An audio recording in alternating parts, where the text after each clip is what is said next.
sky's not blue.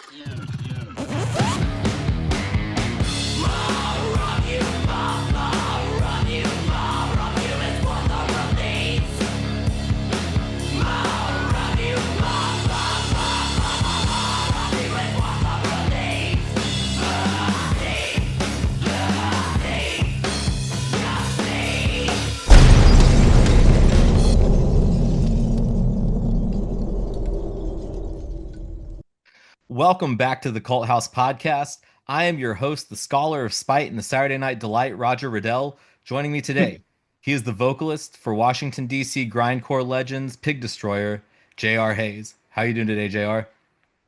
Doing good. Yeah, I'm stoked to finally have you on the show. Like I had Blake on here 4 years ago, and we'll talk about him at some point during the interview. But yeah, like I was thinking before this interview of like where I heard of you guys the first time, like originally, and I think it had to have been like 2004, around the time that Terrifyer came out, and you had a song on like Tony Hawk's American Wasteland. Yeah. I'm sure a lot of people found out. We were on, I think, two Tony Hawk games. So I'm sure there's a lot of people that just know us from that. Yeah. Some people only know us because of our beer. Like Yeah, no, I remember having they that when I probably lived never out even there. listened to the music, but they know because of the beer, like that we're a band and that kind of things. Yeah, no, it's a good beer too. Like I remember having it when I lived out in DC. Like I was out there from around 2013 up until 2022 before I moved back here to the Chicago area. Yeah, I think we had it like on tap at our one of the shows at the Black Cat. I think it was like the release thing, and yeah, that was a fun night. Good times. Yeah, and just thinking about like the Tony Hawk thing, like like we had mentioned, Grave Dancer was on American Wasteland, and I think Loathsome was on Proving Ground.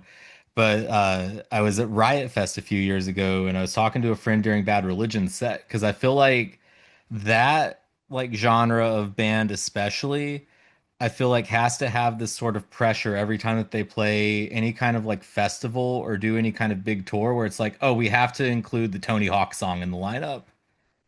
Like people are Mm. going to come expecting that because that's where a lot of those bands got exposed to like a whole generation of people through those games.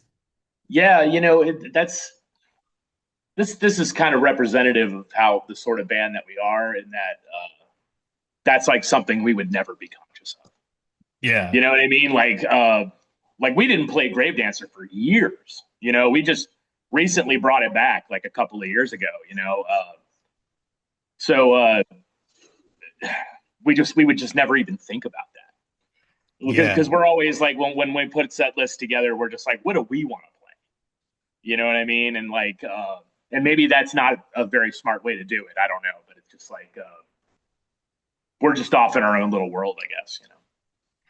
Yeah, no, like I that crossed my mind too because it's like grindcore is such a dissonant like genre that you're not gonna have people like coming like wanting to hear like a hit and they have to hear that song. Like I feel like even though there are songs that I can pinpoint and I'm like, yeah, I like that song in particular, you go to grindcore for the vibe, I think, more than anything else.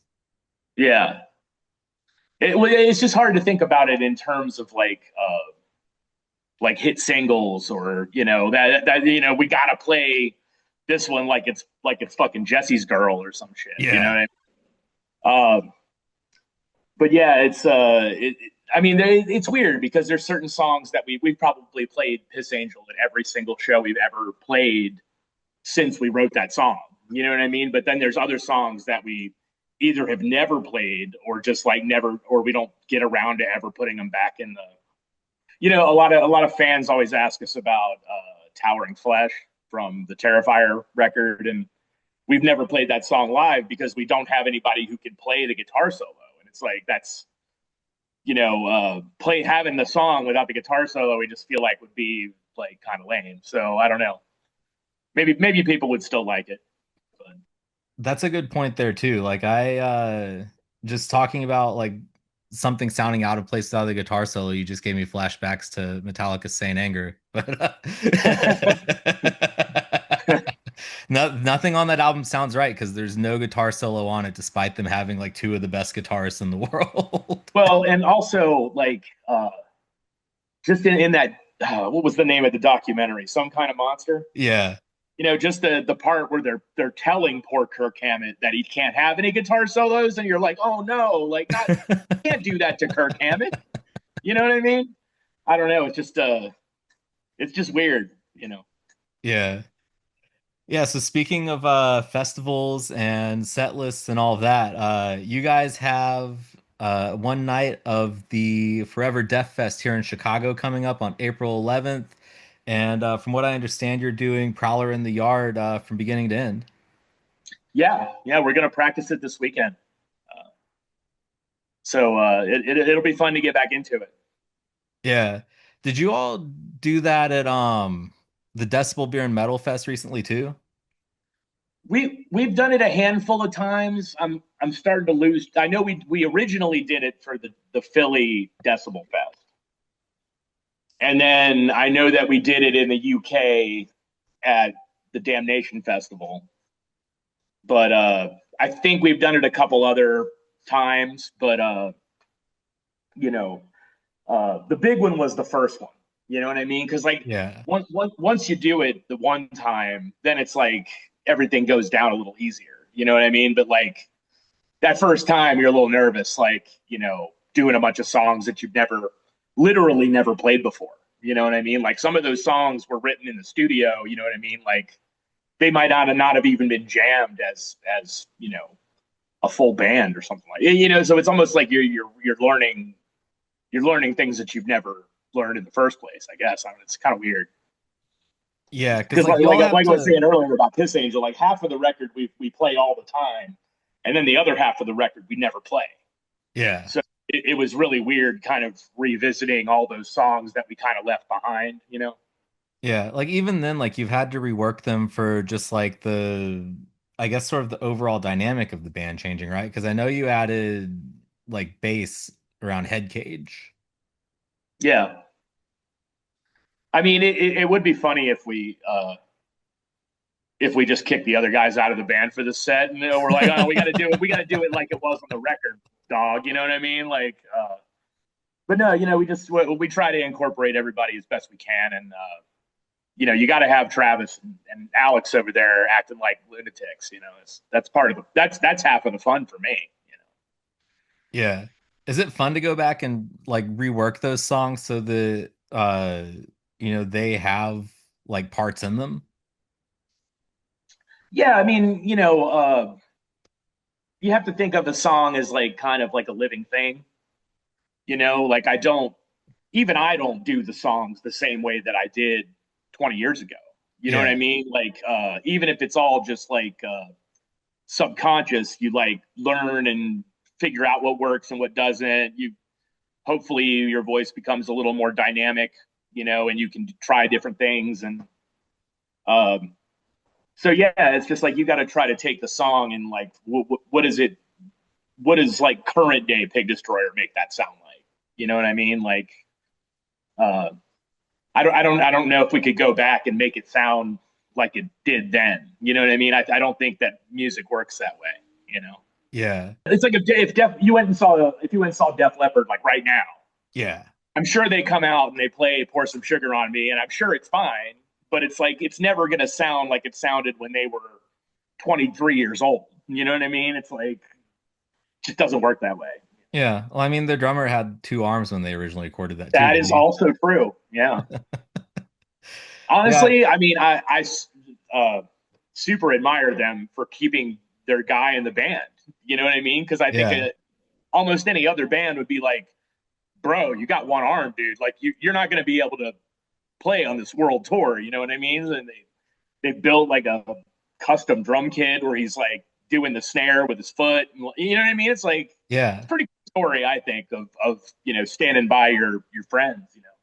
Yeah. I mean, that's always been like one of my favorite things about that band is their drummer. lost an arm and he was still so good that he could play pretty much exactly the same. Yeah, I mean, he just had to relearn a different way to do it. You know, Yeah. like I don't know if that sort of thing could work for like if Pete Sandoval lost his arm. You know what I mean? Yeah. I don't think that you can play Morbid Angel with only one arm, but Def Leppard, I mean, it was along a similar vein. It was a arm issue that took Jeff Hanneman out of Slayer.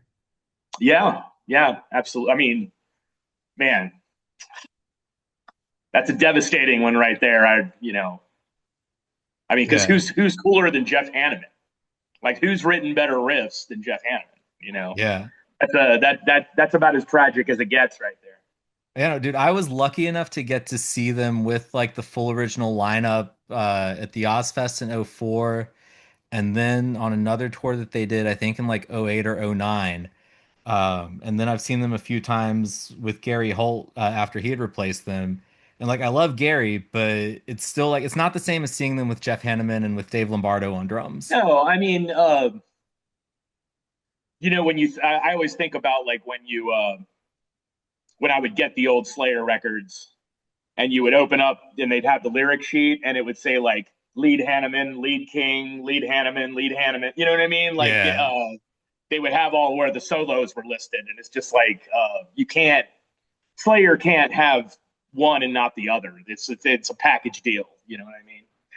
You could even be if somebody said that you couldn't have Slayer without Dave Lombardo, I'd hear that argument. I don't necessarily agree with it, but I think you could, make that argument too because he's such an iconic drummer. Yeah. You know. Yeah, because they do have good albums with Paul Bostaph, so that is a good point. Like I Yeah. Well, and he's a great yeah. drummer in his own right, but Yeah. like I just remember when Christ Illusion came out, and that was the first record that Lombardo was back, and it was like you could just hear it. You know what I mean? Yeah. Like from the moment that the record starts, it's like this sounds like old school Slayer. You know what I mean? And it just had that. It's just something about the way that he plays. But there's so many. It's sort of like Black Sabbath without Bill Ward. Yeah. They had other drummers who were amazing. You know what I mean? But like, it's not Bill Ward. Yeah, dude, that's Like exactly he's where I the was gonna go next too. yeah he's the guy who set the standard for the band. You know what I mean? Like other Yeah. guys can follow, but it's just like dude, it's Bill Ward. You don't really think about it that much, like, from just day to day, like listening to a band, but the drummer does kind of change the energy of the band overall. Oh, totally, totally. Like in a different respect, like not talking about guitar players, like it would have been difficult in the old days to conceive of Voivod without Piggy on guitar Yeah. because his guitar playing is one of the things that makes that band so unique. And like, but they carry on now with the new guy, and he does a great job. And it's different, but it's just like that's just how bands are, I guess. You can't. It's hard to go back, and even if you bring back all the original members, it's not always the same. Yeah, so on Prowler in the Yard, that's also the 25th anniversary of that album this year. I think that the more that I've thought about it, that album has my favorite intro track of all time. Yeah, I mean that's one of our favorite things about it. I also like the way that uh, it's all the grind and thrash stuff, and then the slower weird songs are all at the end of the record. You know what I mean? And Yeah. so it kind of the way that the track listing flows. I've always liked how that worked out. Yeah, because it starts hitting you kind of like off guard toward the end of the record with just like a lot of like really good grooves. Like the one that comes to mind the most for me is Snuff Film at 11. Just like the groove in that song. There's parts of it where I'm listening to it, I'm like, this could sound at home on like a Slayer album. Oh yeah, well, I mean, Slayer is obviously one of our biggest influences, and there's a lot of Dark Angel in there, a lot of Accused, um, pretty much any like over the top thrash, death thrash band. You know what I mean? Yeah. Um, but we've always been fans of every type of heavy music. We've always loved noise rock and sludge and everything really, and we've tried to combine that as best we can. Yeah, like that's one of the things that I've always appreciated about you guys too, is that like I can pinpoint something as like sounding like you guys, right? But like you guys sound a little bit different on each album. Like you're not making the same thing over again. You're not just like coasting off of the reputation of like Prowler or Terrifier forever. Because like Head Cage, I think when I look back at that album and revisit, I'm like, this is probably like the most accessible like entry point to Pig Destroy because the song structures are a little bit more traditional. And some of them are a little bit easier to like wrap your head around. Like Army of Cops has that traditional like verse chorus structure, you know? Yeah, yeah. Well, we've like Loathsome is kind of has that sort of thing too. Yeah. We've dabbled in the past, with stuff like that. It just kind of depends on song to song. We had some of us in the band actually had to fight for some of that faster stuff on Head Cage, like because I think that Scott was really in this mode where he wanted to do like almost like a no blast kind of album. You know what I mean? Yeah. And we felt like that was maybe a bridge too far. You know what I mean? But no, it all worked out. I love the record, and like any of our records, there's a few things I'd probably tweak if given the chance, but it is what it is. Yeah. I mean, there is kind of a fine line on how much a core fan base will let you deviate from things in extreme metal sometimes. Like I know with Cryptopsy, I think I've talked to Matt before about how a big part of their fan base was upset when they had like clean vocals on one album. Yeah, yeah. It's tough. Like like I feel like Napalm Death has been able to integrate some of that stuff into their sound, and their fans let them get away with it Yeah. for whatever reason. You know what I mean? But you just never know.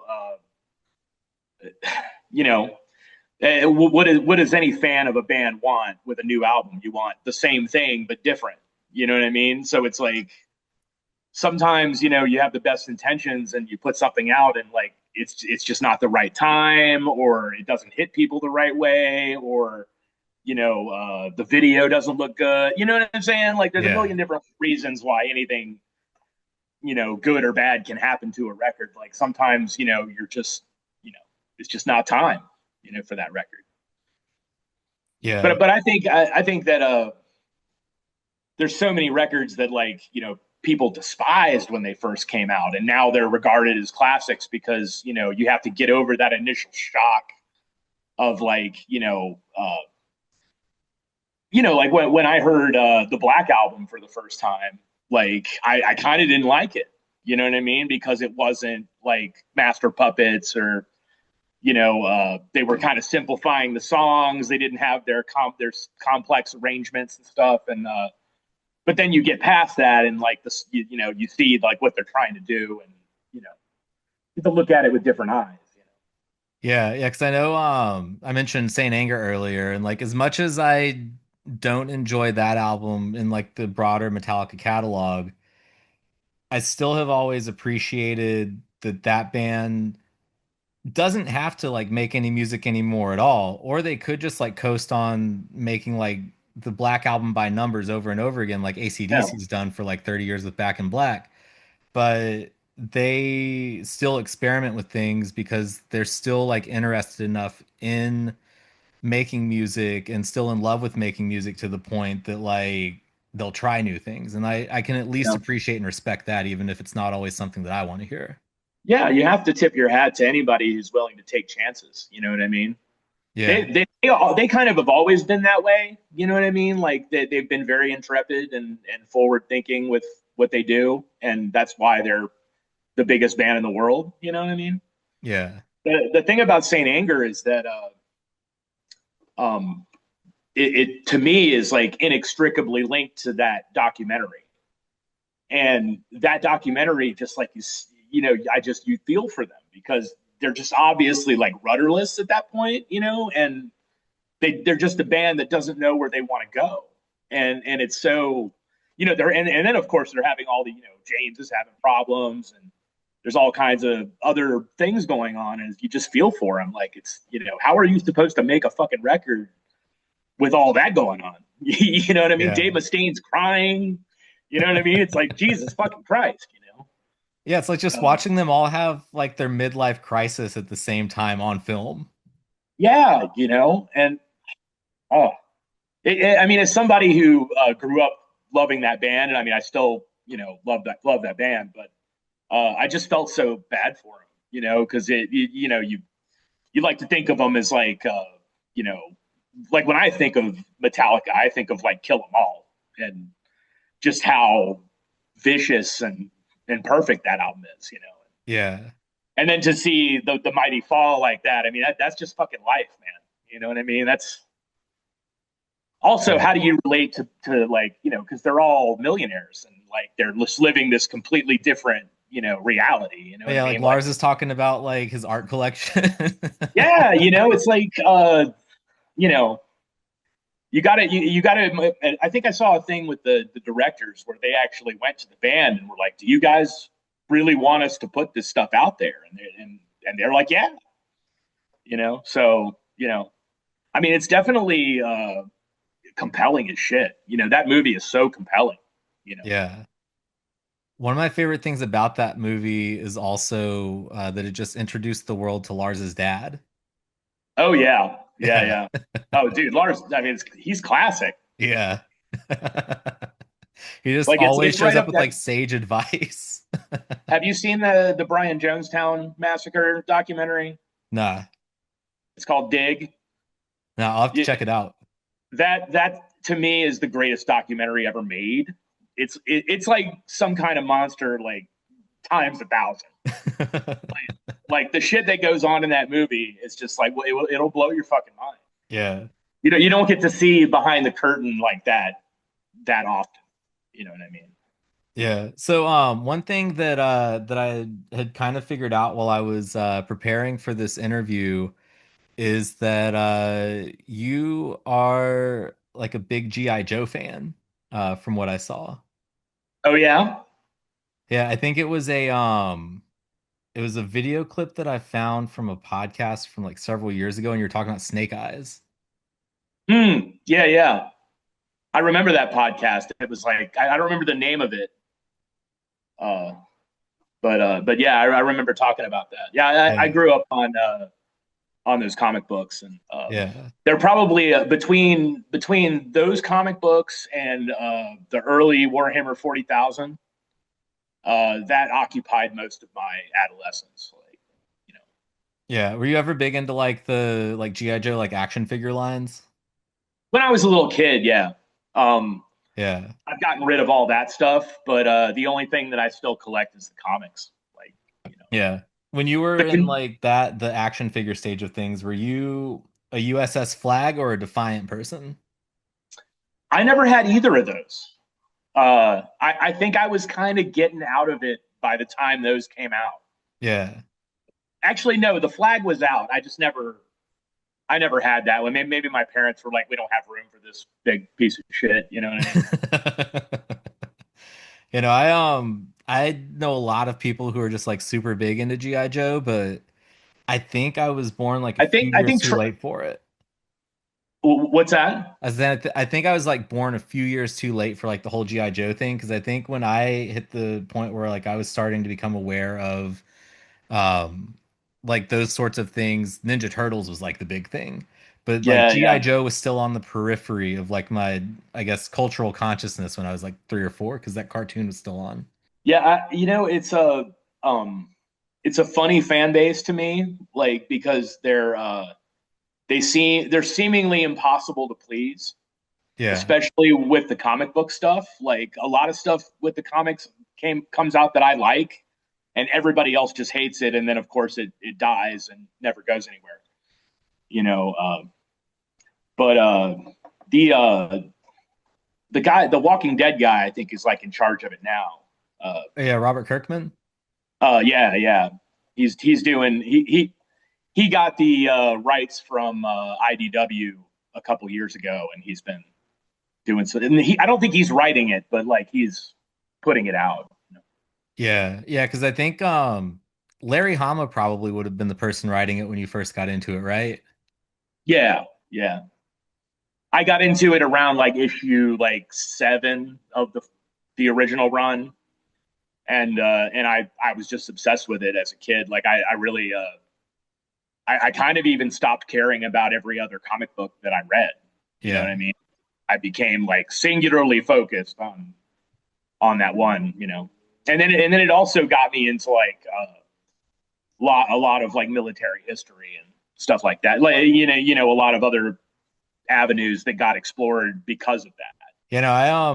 I need to go back at some point and actually read the Larry Hama stuff because I back when I had first uh started getting into journalism when I was in grad school, I had interviewed Michael Golden for Wizard, like when they had gone digital and they were like right on the verge of like ending that whole thing. But the only takeaways that I have to this day from that Michael Golden interview was that he was still one, he really loved the covers that he worked on for G.I. Joe, but the other was that he's still very annoyed that Danzig ripped off that skull logo from him.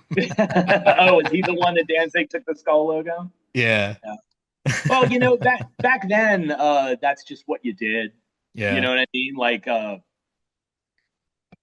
cover of our first Pig Destroyer record is a still photo from David Cronenberg's The Brood. You Yeah. know what I mean? And it's not like we sent David Cronenberg a bunch of money.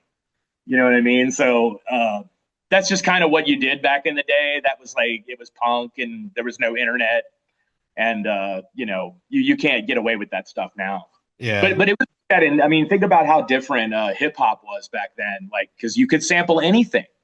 You know what I mean? Like, you could build songs just completely out of samples. You know what I mean? And then somewhere around like Y2K, that sort of thing changed. And like now, if you want to use like one little clip of a song, it's going to cost you like $10,000 or some shit.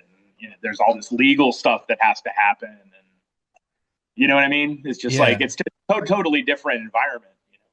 I had DMC on here a few years ago, and he was telling me about how in like the early days of hip hop in New York, like it was basically just records that they found on sale, or like records that were just already around their house, and they were just pulling samples from them. Yeah, I mean that hip hop was literally built out of that. Yeah, You know what I mean? Like it's kind of a shame that people can't do it like that anymore.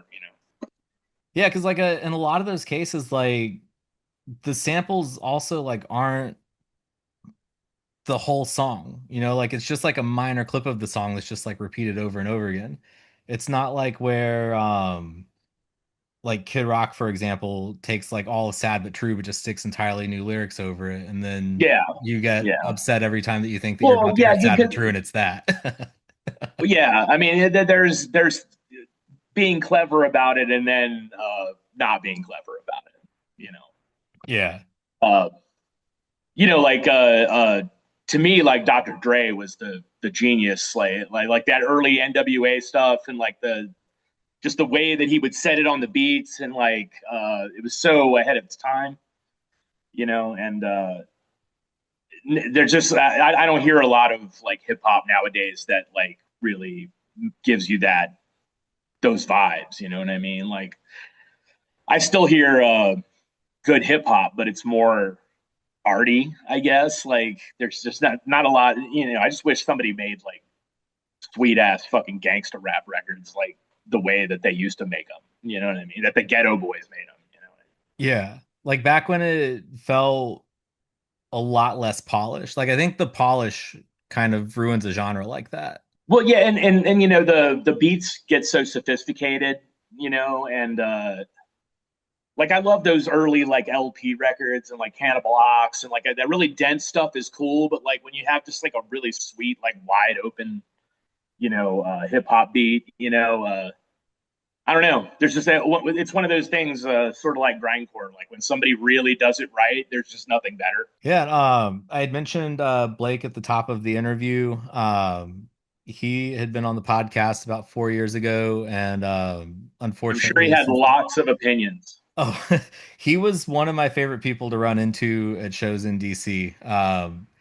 Not just because he always had not just the opinions, but he always had just a very like I don't know what the right way to phrase it is, but he just always made me laugh. Oh yeah, Yeah. he was a hilarious son of a bitch. I mean, yeah, it's honestly, I could really use him these days, but just his perspective and his he was just always trying to have a good time everywhere he went. You know what I Yeah. mean? And I think that's one of the best things you can try to do in life.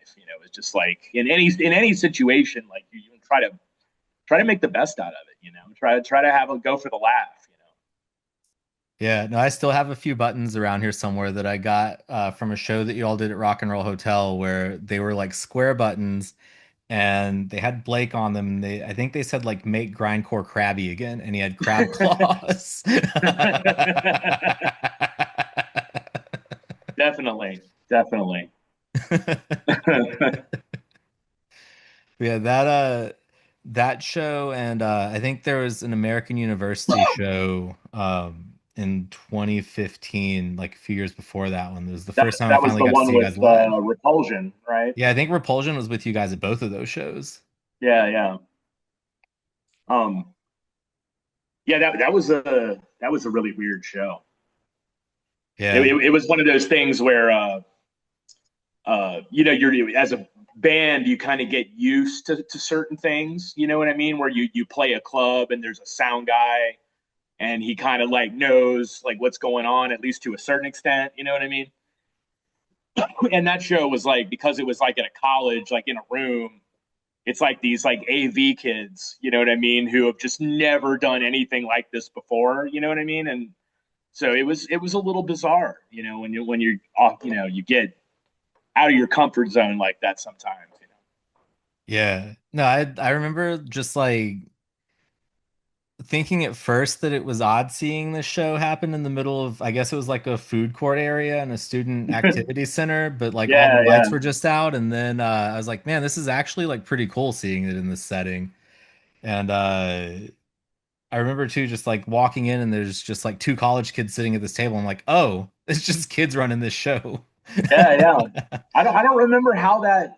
It was probably having to do with Chris Moore, uh, who drummed, from Magruder Grind, who plays drums for Repulsion. I, Yeah. I can just guarantee he must have had something to do with setting that show up, or he knew the people or something like that. But yeah, that university was where we played our very first show in 1997. In a different room, but yeah, it was kind of weird, like going back there. Yeah, I think the thing that was cool about it to me was that it reminded me of my senior year of high school in my hometown in Kentucky. I had some friends who were also in high school with me at the time who had started booking hardcore shows at like the VFW hall in like Elizabethtown, Kentucky, and it, that um, was just always like this kind of cool and surreal experience because like no one ever came to that town to play shows, but here there were like people that I knew who, were still in high school and they're just like booking these like national acts to come and play like a veterans hall. Yeah, yeah. I mean, uh, it is. I saw all those. It's kind of funny because this kid Timmy, who booked some of our earliest shows, like in Winchester, Virginia, he used to book it like this swap mart there. And we, Yeah. we played there. We played there a couple times, and like it's funny because we saw him as like a teenager, putting on these little local shows, and like then he moved to Texas and started putting on festivals, and like now he's our booking agent. So it's like, or Andy Lowe, who started Robotic Empire. You know what I mean? Like, I remember just being at a show with him, and he's like, "Hey, can I put out your record?" And we're like, "Yeah." You know what I mean? And then he kind of built it into this empire, basically. You know what I mean? And it's really cool, watching your friends and people like take that kind of initiative. You know what I mean? and having Yeah. it pay off for Yeah. No, it's there's it always like takes a different. balls to book a show. Yeah. You know what I mean? Like I've done a couple of them, and I'm just like, man, I fucking hate, I can't stand doing it. You know what I mean? But I admire people who put their, because you kind of have to put your ass on the line a little bit. You know what I mean? Yeah, and there's just like so much promotion that goes into it, and yeah, I mean you are basically like on the hook for whatever fee the band has to just show up. Yeah, and I just feel like you're putting on all these different shows, and what if nobody comes out?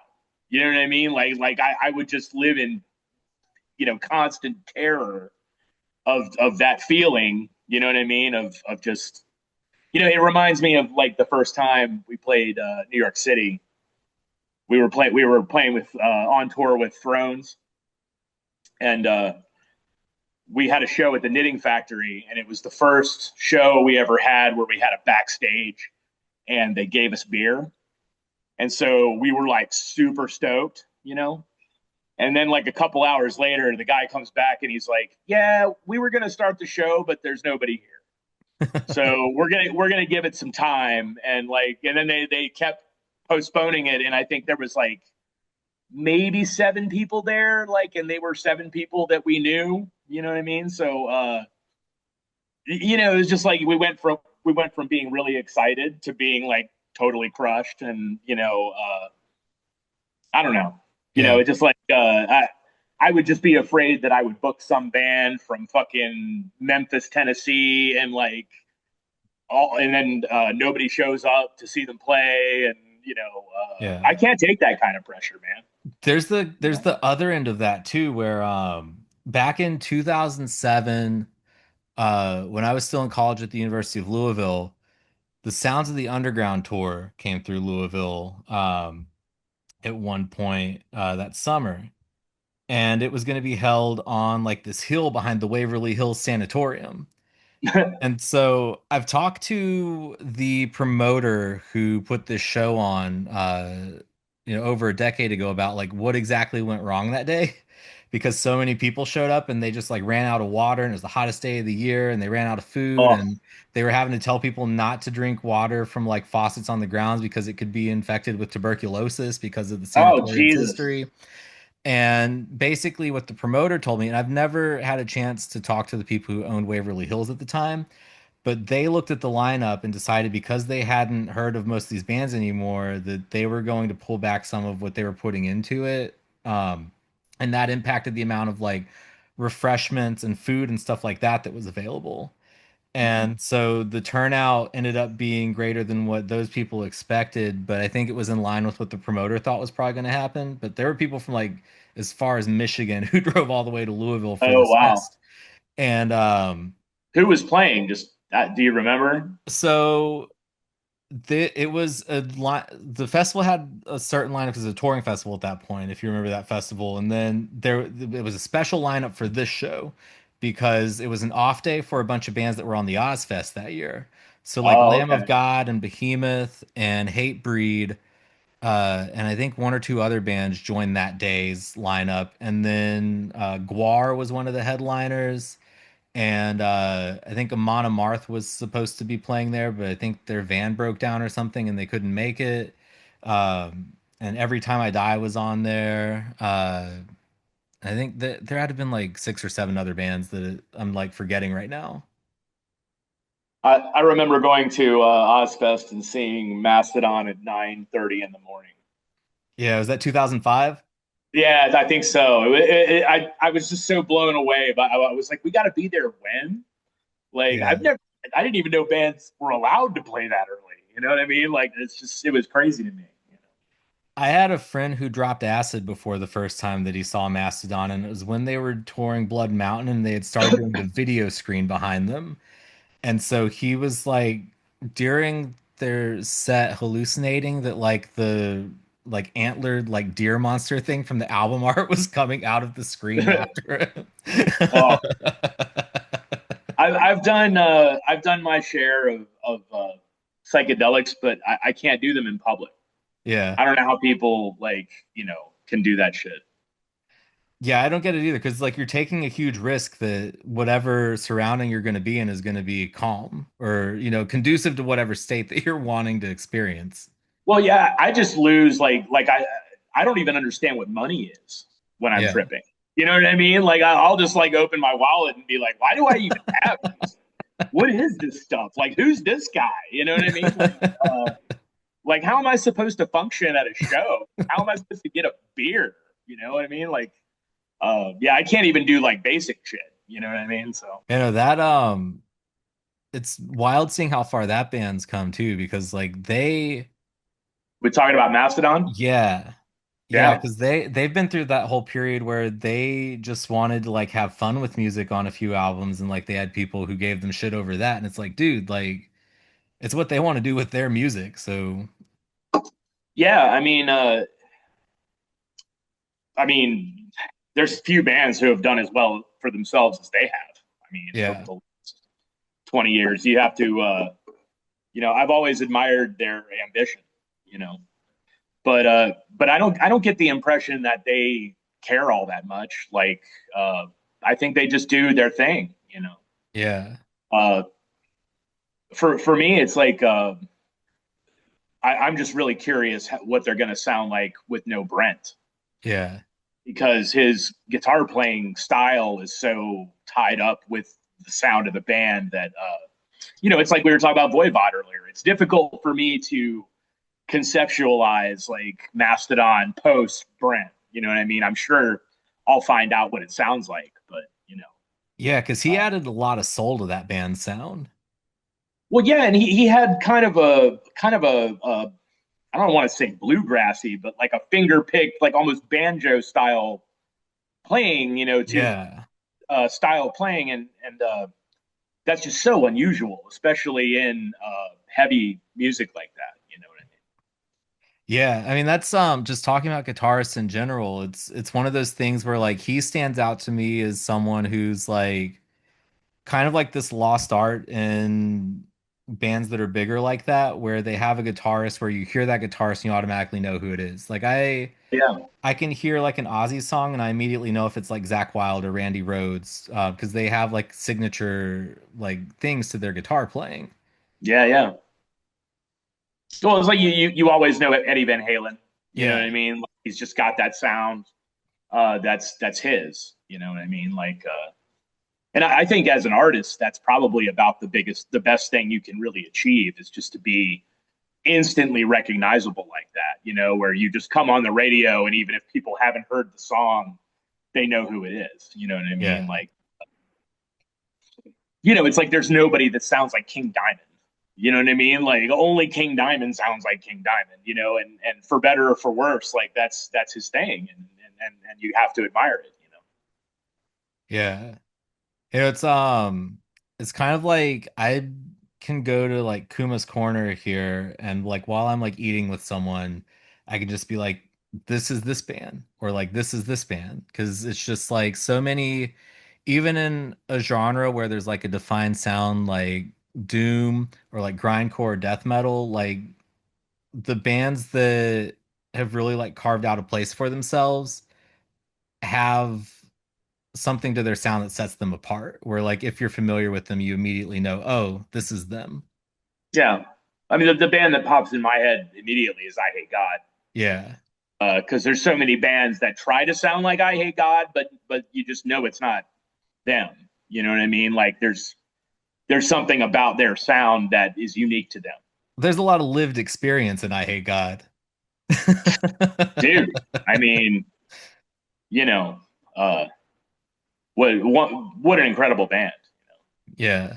Love the new drummer, but man, I miss Joey playing those drums. Man, he was such a unique drummer. Yeah. And so on the merch front, I'm not going to ask you about Plug Destroyer, but I'm going to ask you about something that's in a similar vein. And it's a callback to something that Blake had mentioned to me when I talked to him a few years ago about a merch item that he had always wanted to get. And it would have been Pig Destroyer hot sauce. Mm. Yeah, which can we did destroy that. you in similar ways to the plug destroyer. Yeah, I was gonna say, are you sure you don't want to spend 10 minutes talking about butt plugs? Because you know, I've talked about butt plugs more for the last 6 months than I ever thought possible. It's been quite a topic. But yeah, we did the hot sauce thing once, and I'm kind of ashamed to say that I don't even remember if I tried it. Uh, I don't even remember if I got a bottle of it. I remember seeing it, but hopefully it was good. You know? Yeah. Yeah, and I think we ended up on that tangent, Blake and I, because I had been somehow we ended up talking about barbecue sauce and like how good Mm. that stuff was. And yeah, it's just one of those things where merch has become just as much of a part of a band's identity as the music itself now, to where when a band kind of like hits something like they can kind of strike a vein with like a certain merch item sometimes. You know what I mean? Yeah, I mean, well, I think for bands nowadays, like that's where you're making your money. Uh, Yeah. Spotify isn't paying anybody. You know what I mean? I feel like it's this weird sort of like ass backwards thing that's kind of happening where it's like the records almost feel like an afterthought. You know what I mean? It's like, well, nobody's going to buy that. You know what I mean? Or a few people will buy physical copies or whatever. But yeah, so if you need things to sell on tour, and I feel like the last couple of years, like the gloves have kind of come off, where like bands have gotten off the beaten path enough. Like when I saw like a Carcass umbrella, I was like, okay, we can make anything that we want. It Yeah. can literally be we could make Pig Destroyer fucking Q-tips. You know what I mean? Like it's only limited by your imagination and how depraved your fan base is. Yeah. I mean, Slayer sold condoms at one point, and that's not two things that I would like imagine being in the same conversation, but I guess it worked for them. Hey, you can't sell Slayer bareback. You know what I mean? Like, you can sell the condom, or you can just like, I guess you can carve Slayer into your dick or something like that. I mean, that would be a hell of a move. I might have to try that. Yeah, I mean, I feel like that would be at the very least headline grabbing. Yeah, I mean, it was kind of weird, like, because like the butt plug thing, I think it was originally conceived as an April Fool's thing, and we all thought it was funny, and then like I guess there was like enough people like contacting us and being like, hey, if you make these, I'll buy one. You know what I mean? Yeah. And so then we thought that was even funnier.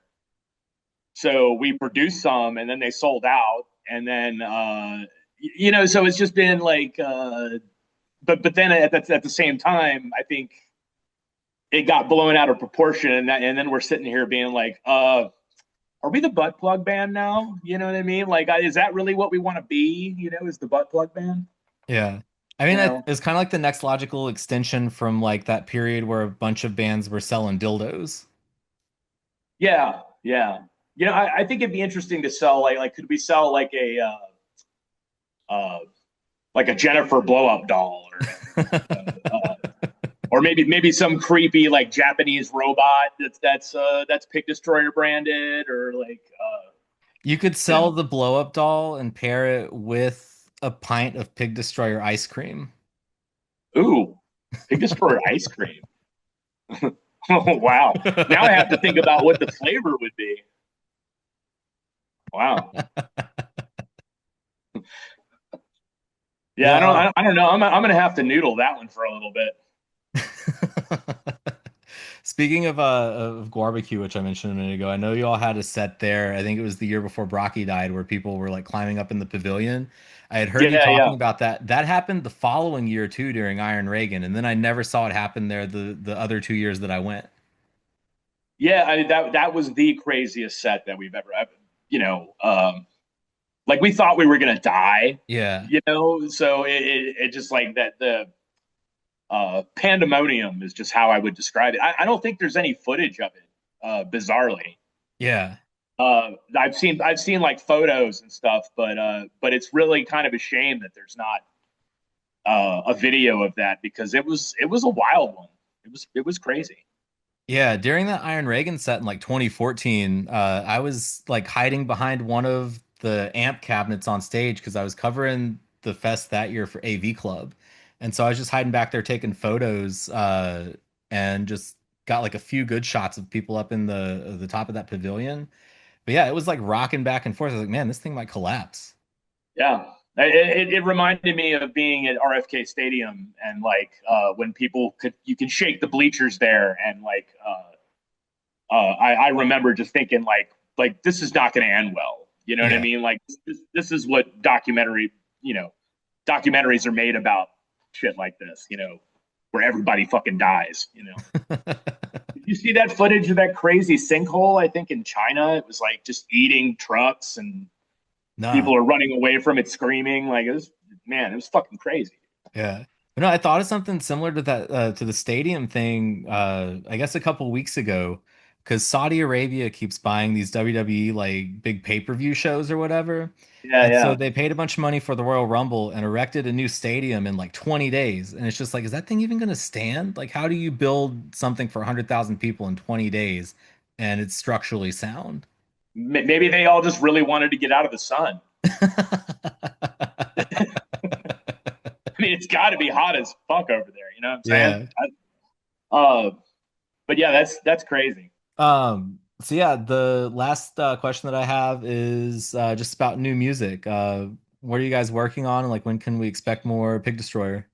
Yeah, it's kind of the same as the last couple times uh, I've been asked about it. Like we've got about 12 or 13 minutes worth of material, and we really like it a lot. We played some of it live a few times, but we just need more of it. We want to get at least 20 minutes, bare minimum before we put something out. But it just so happened that a bunch of the songs that we wrote and we had were ended up being like really short songs. You know what I mean? So Yeah. so we have I think 9 songs, but it's not that much time. You know what I'm saying? So yeah, we're just still working at it, and we're really excited about the material, and I want to get it out. You know, it's been I think since 2018 when Head Cage came out, Yeah. so it'd be nice to get a record out this decade. That's like a good goal I think to have. It's like a record a decade. Yeah, well, I've had you for about an hour now. I don't want to take up your whole evening, but is there anything else that you want to get out there before we sign off here? Uh, well, me and Rich from Agoraphobic Nosebleed, we're working on we have a label called Mold Dominion, and we're just putting out like CD releases of different things. Like we got a Evil Army CD coming out, and we did a Mellow Harsher CD, um, and got some other stuff lined up. So we have a website on Amp Wall, if anybody wants to check it out. Mold Dominion. Yeah, and, looking forward to catching you guys on the second night of Forever Death Fest. And you mentioned Mellow Harsher; they're also on that night. It's also Yes. Plaguebringer, He Who Corrupts, Have you seen Weekend Mellow Harsher Nachos. before? Huh? Have you seen Mellow Harsher? No, I've heard about it, but I haven't had a chance to check them out yet. Oh my god, dude! Like, I mean, they're an awesome grindcore band, but just their stage banter alone is hysterical, and like, I can't wait to see them again. Yeah, I don't know, dude. I You love know, the name of the band just like right off the bat. it's like if you went to see like George Carlin and he played grindcore. You know what I mean? Like, Yeah. it's like a comedy set and a grindcore set simultaneously, and like, it's like just doesn't get any better than that. See, I'm fully sold on it now. I don't want to hype it up too much, but it's pretty awesome. Pretty awesome. Yeah, well, I'll see you in April at Forever Death Fest, and thanks again for being on the episode today. Yeah, man. Nice Ken Mode shirt. Thanks. Cheers.